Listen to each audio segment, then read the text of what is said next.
Hello and welcome to Clockwork IT.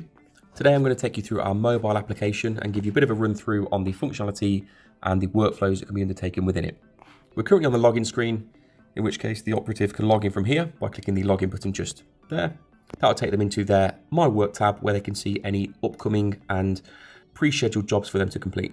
I currently have one in my queue, as you can see here. This can be filtered by clicking on the filter icon to show all, day, week, month, or even do a bespoke search for a specific job.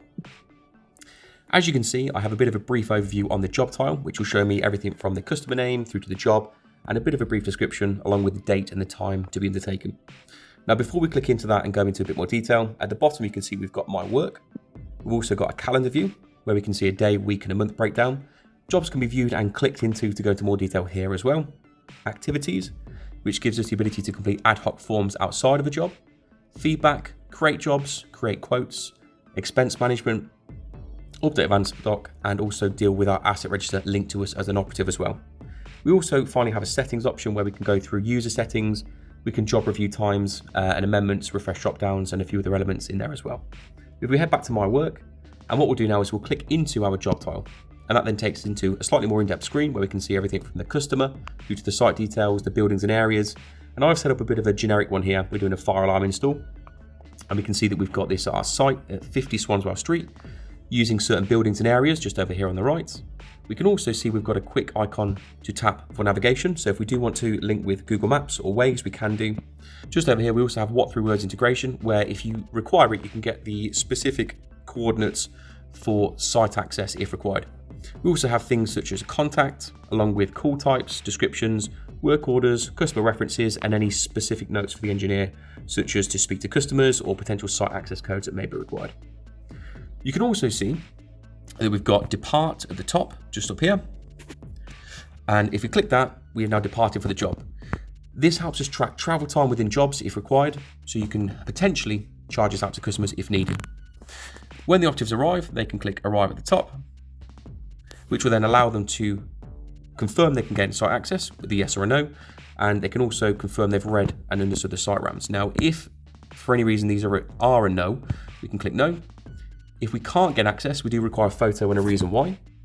And if we haven't read the site RAMs, we can pop in here, we can read these and confirm at the bottom, which will then again log for you both access and understanding of the site RAMs. We can click save, and we are now technically on site. Now, the next option is to complete, but before we do that, we have to complete any mandatory steps. Now, for us at the minute, we may have before and after pictures that are mandatory. We may need to complete forms. And to do that, we go to the actions button at the bottom just here by clicking there. This takes us across into this screen. We can see we've got photos all the way through to assets, forms, tickets, comments, documents, tasks, expenses, quotes, and PDF library. Now, all of these are individual elements and can be completed as such. Photos at the top here. If any mandatory elements are required, we do have a number of icons that appear for pre, post, and other. We can also go to assets and manage this here.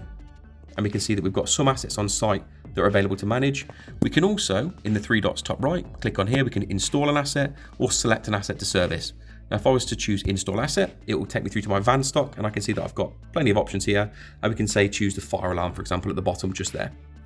Or we may need to select an asset to service because not all customers will know specifically what asset you may be servicing if you're called out to do a repair or anything like that. So you can choose a select asset to service, at which point it will show you any available assets on this specific site to choose, whether that's serial numbers, that sort of stuff, and you can then choose a specific one to service and complete work on. Coming out of there, we've got forms just here. This allows us to go in and complete any bespoke forms that may be required. I'm in a fire and security specific build at the minute, so I have a fire form library at the top. You may not see this in your industry, but I may need to complete a form such as pre-start checks, for example. So if I click on this, it takes me into my pre-start check form. I've created a basic one with our Clockwork logo, but you can see I've added in some options. All of this is created within the app. It offers a very nice and easy flow on the mobile app where we can have nice big buttons, simple options to click and select on the mobile, but then we can create PDF and customer facing documents in the back office when complete. So we'll quickly do this. Are you wearing the correct PPE? Yes, I am. Site is clear and ready to start. Absolutely fine. Please provide a site image. I'm just going to take a picture off the desk. And the benefit of doing that is I can take a picture and it will then appear in my form, just like that. I can also then enter a signature to confirm that it's me doing this. So I'll save that down, my signature's in there, and I can save my form to complete, which is perfect, that's done. So I've now done any mandatory forms I may need to do. Tickets down here are linked to the back office, which allow you to log tickets and observations on site. Similar with comments, these are non-customer facing, so it allows you to give comments direct to the back office. Document management here as well. You are given access to any documents that the back office have allowed you to view. And what this does is it allows the back office to restrict specific documents to be back office only, customer specific, or engineer focused as well. Tasks down here are more for plan maintenance, but they allow you to do a bit of a tick off sheet to make sure that certain elements and tasks are being completed on the job that must be done before it can be completed. Expense management is a nice and easy one where you can pop in and you can log any specific expenses, whether that's fuel, food, travel, that sort of thing. You can do cash collection, card tracking, all that sort of stuff, which then pushes through to the back office expense management suite. Then it's quotes. You can quote from site if needed. Again, you can pop in here, you can add and search through for specific products from the back office. And if we were to just search fire, for example, give a quick search, that will then pull through all of our products from the back office where we can then choose and select them in, pull them through, and you can save that down and start creating quotes from the back office if needed. I'm going to come out of there. And then finally, we've got our PDF library. This is a generic library which allows you to have access to PDF documents across any job throughout the system, which means you can have access to such things such as company ethos or potential how-to guides, which a lot of customers use and like them for. And that is a bit of a brief overview of the mobile app. Finally, we need to complete that off, so we click complete. Have you completed the scope of works for this job? Hopefully yes, but if no or non-applicable, different things can happen where you can have different workflows to allow the engineer to select why it may not have been completed, which can then affect statuses in the back office and alert certain users. But we'll click yes and click save.